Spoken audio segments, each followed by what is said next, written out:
8h14 sur Sud Radio, le grand invité ce matin, c'est Pierre Ferracci, le fondateur du groupe Alpha, président du Paris FC, club par lequel sont passés deux de nos joueurs tricolores qui ont joué hier. Bonjour à Pierre Ferracci. Bonjour.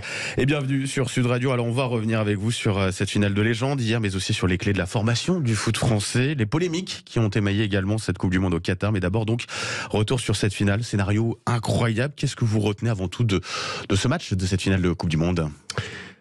Comme tout le monde, pas mal de fierté, beaucoup de tristesse, parce que pendant 80 minutes, on se dit que c'est pas notre jour, et puis qu'on attend plutôt le troisième but argentin et il y a ce retour incroyable, et à ce moment-là, on y croit. Et si le jeune Kolo Muani, qui a changé la phase du match d'ailleurs avec d'autres jeunes, met son but tout à la fin, les commentaires sont très différents aujourd'hui. Donc ça s'est joué à très peu. Peut-être qu'on a sous-estimé un petit peu cette équipe d'Argentine. C'était pas seulement Messi.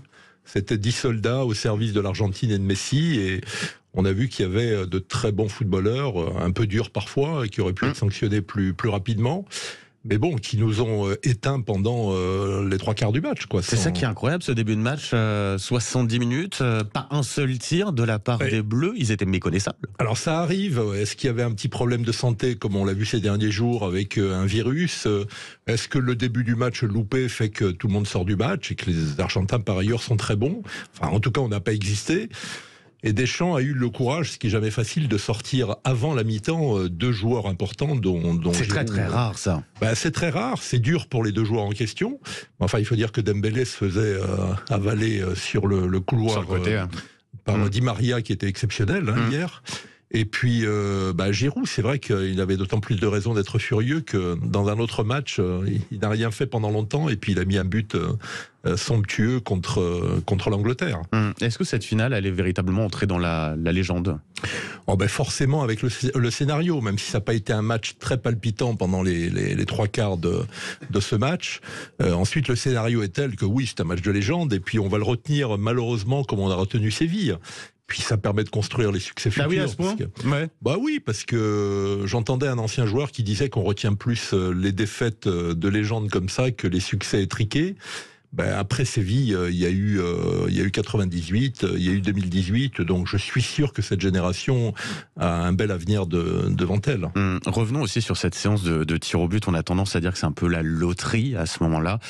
Mais quand on sait que la France n'a plus gagné une séance de tir au but depuis 24 ans, est-ce que ça tient pas finalement d'autre chose que du simple hasard ? D'abord, un pénalty, c'est un geste technique, et puis c'est surtout un enjeu psychologique très fort. Quand vous jouez devant 80 000 personnes et des centaines de millions de téléspectateurs, il faut être solide. Je trouve dommage qu'on s'entraîne. C'est-à-dire que les Français, on n'est pas assez solide dans la tête ?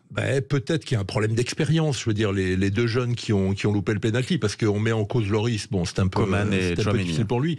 Coman et Tchouaméni sont encore jeunes, sont des superbes joueurs. Coman a changé aussi la phase du match. C'est lui qui va piquer le ballon à Messi sur le deuxième but de Mbappé. Voilà, il faut un peu d'expérience. Et puis, c'est vrai que le gardien argentin avait pris l'ascendant. Il fait un excellent tournoi depuis le début. Et puis sur les pénaltys, rappelez-vous ce qu'il fait contre les Pays-Bas. Donc ça peut jouer aussi psychologiquement. C'est lui qui fait gagner son équipe, effectivement. Après, il y a une part de chance aussi. C'est un peu comme le tir de Kolo Muani. Même si Lautaro Martinez en fin de prolongation loupe aussi quelque chose d'immanquable. Donc oui, c'est un enjeu à la fois technique et psychologique, et là-dessus on a un peu faibli, mais on ne va pas reprocher à nos jeunes joueurs qui ont fait un super match et une superbe remontée d'avoir loupé un penalty. Parlons de l'Argentine. Lionel Messi, meilleur joueur du tournoi, qui remporte là le seul titre qui lui manquait. Il lui fallait encore ça pour véritablement rentrer dans la légende du football international, de l'histoire du football. Oui, parce que Maradona, auquel il est souvent comparé, avait gagné cette Coupe du Monde en 86. Et Messi avait été moins performant avec l'Argentine qu'avec le Barça pendant des années et des années. Pour moi, c'est le meilleur joueur de tous les temps depuis Pelé. Avec Pelé, je dirais, après les comparaisons sont toujours difficiles, mais il lui manquait ça. Et puis l'Argentine attendait cette troisième étoile depuis très longtemps. Puis c'est un pays qui est en difficulté aujourd'hui, et comme souvent, le football dans ces pays-là difficulté économique rassemble énorme du côté de l'Argentine. Difficulté énorme sur le plan économique et social. Et comme souvent, et puis c'est pas plus mal, parce que l'Argentine, c'était aussi une très belle victoire en 78, mais sous la dictature militaire. Donc on n'en a pas forcément un souvenir excellent. Donc là c'est bien, et puis ceux qui aiment bien Messi, dont je fais partie, ils sont ravis pour lui, mais même si on est triste pour l'équipe de France. En tout cas, avec les blessés avant la compétition, peu de monde voyait cette équipe aller jusqu'à ce stade de la compétition, jusqu'à une finale. Ça vous a surpris de les voir à ce niveau-là? Oui, parce que c'est là que c'est méritoire à la fois pour Deschamps, qui est un super sélectionneur, et pour l'équipe elle-même. Bon, quand on fait le tournoi sans Benzema, qui quand même marchait sur l'eau depuis le début de la saison, sans Pogba, sans Kanté, sans Hernandez, qui est parti dès le premier match, avec un Varane diminué, qui est rentré dans le tournoi avec une blessure qui a eu sans doute un petit peu de mal. Voilà. C'est méritoire, enfin c'est remarquable, et c'est pour ça que c'est un succès pour le football français, même si on a perdu la finale. Personne ne les voyait en finale, très franchement, en tout cas pas moi. Vous avez parlé de Karim Benzema, il aurait pu éventuellement revenir pour cette finale. Il n'y a pas de regret à voir là-dessus? Non, à ce niveau-là, Deschamps a pris la bonne décision. Quand on est blessé au début du tournoi, on peut toujours faire le pari qu'on sera prêt pour la finale, mais c'est un pari qui est souvent perdant. Donc je pense qu'il a fait les bons choix aussi sur ce plan. Vous avez parlé de Didier Deschamps, le sélectionneur. Son contrat se termine à la fin du mois. Emmanuel Macron et Noël Le Graët, le patron de la Fédération française de football, souhaitent qu'il reste. Le sélectionneur, lui, n'a pas encore fait connaître sa décision quant à son avenir. Vous faites partie de ceux qui veulent le voir continuer à la tête des Bleus? Moi, je fais partie de ceux qui pensent que c'est à lui de décider. C'est à la fédération de décider, même si Noël Le Graët a mis la balle est dans le camp de Didier Deschamps. Dans son camp. Ouais. Ce qui est un peu bizarre, d'ailleurs. C'est quand même au COMEX de la Fédé de trancher. Mais après, c'est à Deschamps de voir s'il a envie de continuer. Il a la légitimité pour le faire. Ou s'il a envie de passer à autre chose. Mais en tout cas, son parcours est remarquable. Même ceux qui l'aiment pas doivent reconnaître que quand on fait une victoire et une finale dans ces conditions-là, on a le droit de continuer, on peut avoir envie de continuer, et dans ce cas-là, il faudra lui laisser le soin de le faire. Pour vous, c'est la fédération qui doit reprendre la main quand même sur ce dossier? La fédération, pour moi, a la main. On peut se séparer d'un joueur qui a gagné un titre.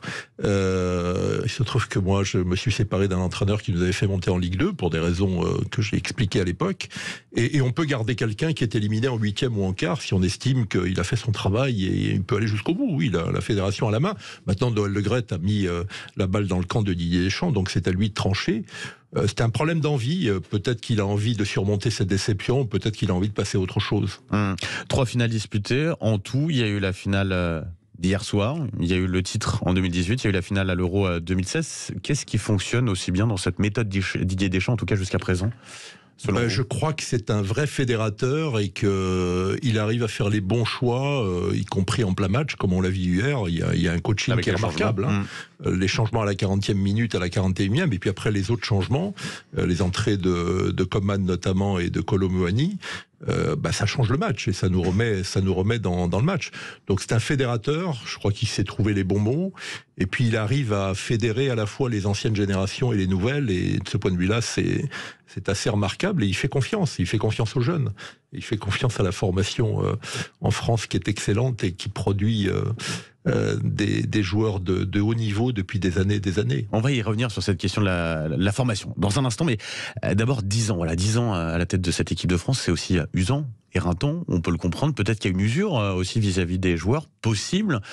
Elle est quand même importante, cette décision. En tout cas. Comme pour tout entraîneur, vous savez, dans les championnats, en championnat de France, je crois que la durée de vie d'un coach en Ligue 1 et Ligue 2, en moyenne, elle est de moins de 2 ans. Ouais. Bon, pour un sélectionneur, 10 ans, c'est énorme. Bon, mais 10 ans parsemés de succès, ou en tout cas de quasi-succès comme hier, parce qu'aller en finale, c'est quand même remarquable. Ça lui donne le droit de continuer, mais c'est un problème d'envie, et peut-être que l'usure aussi l'a gagné. Alors après, il y a la pression de Zidane derrière, mais enfin, il y a le bilan Vous y croyez, ça de Deschamps. Je crois que Zidane en a envie, et je crois que certains autour de Zidane en ont envie aussi. Et après, il faut laisser à Deschamps le soin de dire ce qu'il a envie de faire, et de savoir comment il répond à la fois au président de la Fédération et au président de la République. Pierre Ferracci, je rappelle, président du Paris FC, fondateur du groupe Alpha, donc sur Sud Radio, 8h23. Dans un instant, donc, on va effectivement parler de la formation française, mais évoquons d'abord les polémiques qui ont entouré cette Coupe du Monde au Qatar. Vous avez compris les appels au boycott qui ont été lancés avant, pendant la compétition, ils étaient légitimes selon vous? Non, moi je n'étais pas favorable à la désignation du Qatar en 2010. Je pense qu'il y avait d'autres pays à choisir et même si la Coupe du Monde s'est remarquablement déroulée, mais enfin les Jeux Olympiques et la Coupe du Monde sont bien déroulés aussi en Russie et en Chine. Donc les pays de ce type organisent bien les grands événements. Je n'étais pas non plus favorable au boycott, surtout quand il arrive quelques semaines avant. Là, il faut laisser la place aux joueurs. Donc non à la désignation du Qatar en 2010, mais non au boycott quelques semaines avant. Il y a beaucoup d'hypocrisie parfois. Et je trouve normal qu'à ce moment-là, on laisse les choses se dérouler et on essaie d'en tirer profit pour que certaines évolutions se mettent en place. J'évoquais l'Argentine en 78. C'est vrai que c'était pas facile de jouer une Coupe du Monde en pleine dictature militaire. C'est vrai que ça a permis de faire passer quelques messages aussi en Argentine et certaines personnes qui étaient les victimes, les vraies victimes de la dictature, ont salué aussi cet événement. Donc il faut être nuancé, mais le boycott quelques semaines avant, ça n'avait aucun sens. Pierre Ferracci, elle était absolument nécessaire, la présence d'Emmanuel Macron pour les demi-finales et finales de cette Coupe du Monde. Ça a fait beaucoup réagir. Ça fait polémique aussi. Ouais, écoutez, personne ne reproche jamais à un président de la République d'accompagner les Bleus quand ils sont sur la voie du succès, même si là ça se termine un peu moins bien. Moi, je crois que ce sont des polémiques inutiles là-dessus. Bon, il a fait les 2 derniers matchs, il avait annoncé. Je crois que ça a été apprécié par les joueurs. Mais il n'en a pas fait trop avec Kylian Mbappé dans les vestiaires. C'est vrai que dans les vestiaires, on voit la vidéo filmée par l'Élysée, on voit les joueurs tête basse qui applaudissent son discours faiblement, quoi. Est-ce que c'était vraiment le moment? Bon, c'est vrai que quand on connaît le foot et qu'on est président d'un club ou entraîneur, il y a des moments pour parler et d'autres pour se taire. Bon, le président était là. Tout le monde aurait trouvé anormal qu'il ne parle pas. Il a un rapport assez direct avec certains joueurs. Loris a dit qu'ils avaient apprécié ses propos. Donc, il ne faut pas de polémique là-dessus. C'est tout à fait secondaire. Et encore une fois, Jacques Chirac avait tiré parti de la victoire en 98. Personne ne reproche à un président d'accompagner le mouvement et d'être là quand ça se passe un peu moins bien et donc dans les défaites. Pierre Ferracci, en tant que président du Paris FC, vous avez formé dans votre club 2 des joueurs de cette équipe de France qu'on a vu, qui sont entrés hier soir, Axel Disasi et Ibrahima Konaté. J'imagine que c'est une grande fierté pour votre club. Oui, parce qu'il y a au final, en comptant la Tunisie et le Cameroun, 7 joueurs qui sont passés par le Paris FC, dont 5 vraiment lourdement. Ouais. Konaté, 2 autres ont été formés avant nous par des clubs méritants aussi, pour Encham et pour Disasi. C'était les clubs d'Ormesson et de Villers-le-Bel, que je salue aussi, parce que c'est des clubs amateurs qui font un excellent travail en région parisienne. Bah oui, c'est une fierté. Par exemple, Konaté et Disasi qui terminent le match, même s'ils sont entrés tardivement, ça fait rêver tous les gamins du club et puis ça rend fier aussi tous les dirigeants du club, ceux qui sont en place actuellement et puis les anciens aussi qui ont fait le travail avant nous. Comment vous expliquez justement qu'il y a autant de joueurs au Qatar venant de votre club ou qui sont passés par votre club? Il y a vraiment la volonté au Paris FC d'aller dénicher les futurs talents? D'abord, la région francilienne a produit, je crois, 29 joueurs sur les 800. C'est énorme. Il n'y a pas que le Paris FC, même si on tire notre épingle du jeu de façon assez remarquable. Oui, moi je joue depuis quelques années avec l'équipe dirigeante la formation comme moteur à la fois sportif surtout et économique des clubs de demain. Et c'est vrai qu'Arsène Wenger disait que la force de l'équipe de France c'était aussi sa formation. On a marqué tout le monde depuis une trentaine d'années maintenant. Certains nous ont copié avec succès, comme l'Allemagne. On a une formation de très haut niveau et la région parisienne... Comment on l'explique justement qu'on ait une formation de si haut niveau en France? C'est la fédération qui à une époque, il y a très longtemps, a pris les bonnes décisions et donc on a des lignées d'éducateurs dans tous les clubs amateurs et professionnels qui sont remarquables et qui font un travail parfois de bénévoles, parfois en ayant des rémunérations très faibles qu'il faut saluer quand on obtient des succès de ce type. Bondy pour Mbappé, le Paris FC pour d'autres, le Paris Saint-Germain aussi qui a produit d'excellents joueurs, mais surtout qui les a pas toujours gardés. Ça c'est un autre sujet. Mais nous aussi, certains nous échappent pour aller beaucoup plus haut. Mais en tout cas, il faut rendre hommage à ces centaines d'éducateurs qui font un travail souvent ingrat et qui forment à la fois d'excellents joueurs et des hommes et des femmes d'ailleurs de qualité, parce que du côté des filles, on est en train de suivre le même chemin et d'avoir une excellente formation. On va en parler d'ailleurs des filles, parce que vous avez au Paris FC un club de très haut niveau, 3e je crois de première division. 3e derrière l'Olympique Lyonnais, le Paris Saint-Germain. C'est dire, effectivement.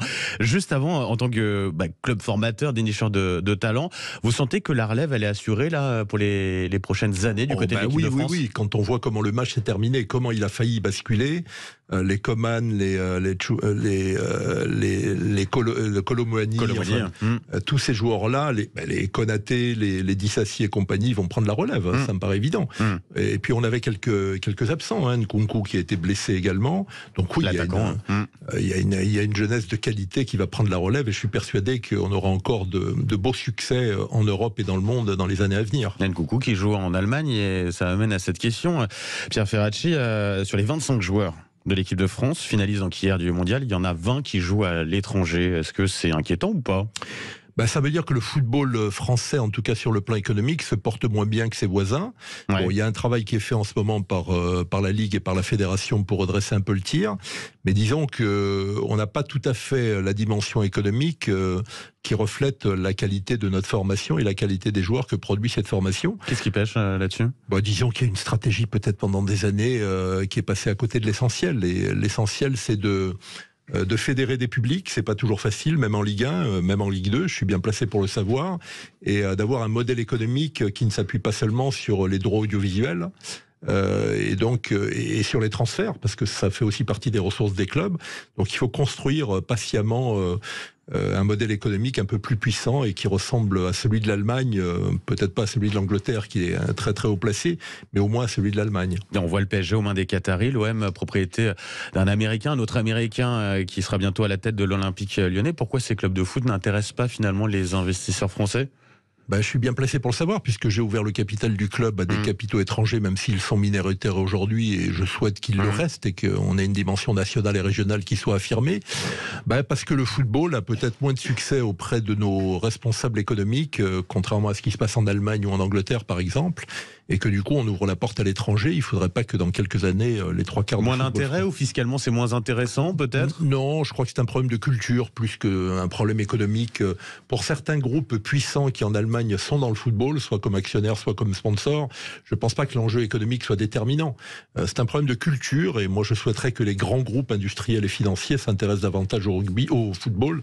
Vous êtes sur Sud Radio. C'est significatif. Je crois que parfois le rugby, qui a un poids économique inférieur, est plus attractif. Ça peut être un exemple aussi à suivre. Un mot pour conclure justement sur les féminines avec le club du Paris FC, donc 3e de première division. La Coupe du Monde des Bleus, ça sera l'an prochain, l'été prochain, en Australie-Nouvelle-Zélande. On a des chances à ce niveau-là ? On a des chances, même si certains critiquent toujours, comme c'est souvent le cas lorsqu'on perd la personne qui sélectionne, en l'occurrence Corinne Diacre. Non, on a des chances. Après, il y a un football américain qui est très puissant, il y a un football anglais qui se développe très vite, donc la partie sera rude et le football féminin est en plein essor, donc il y a des nations qui arrivent et qui peuvent damer le pion aux Américaines, par exemple, qui sont en place depuis longtemps, qui ont 4 titres de champion du monde, mais on a des chances, on a une très belle... Et la France rattrape un peu son retard aussi Oui, je crois qu'elle rattrape son retard, et notamment les clubs de Ligue 1 sont en train quasiment tous de se doter d'une section féminine, et ça va faire du bien, puisque c'est aussi des ressources financières qui viennent accompagner ce développement, donc il faut rester confiant. Pierre Ferracci, président donc du Paris FC, fondateur du groupe Alpha. Un grand merci d'avoir été avec nous ce matin sur Sud Radio. Je vous souhaite une très bonne journée. Merci à vous. 8h32 sur Sud Radio. Allez, on revient dans un tout petit instant avec la revue de presse. Ce sera en compagnie de Maxime Trouleau et Pierre-Arlette Chabot et Eric Revel qui sont pas très loin pour les grands débats du matin. Vous nous appelez 0826 300 300. À tout de suite sur Sud Radio.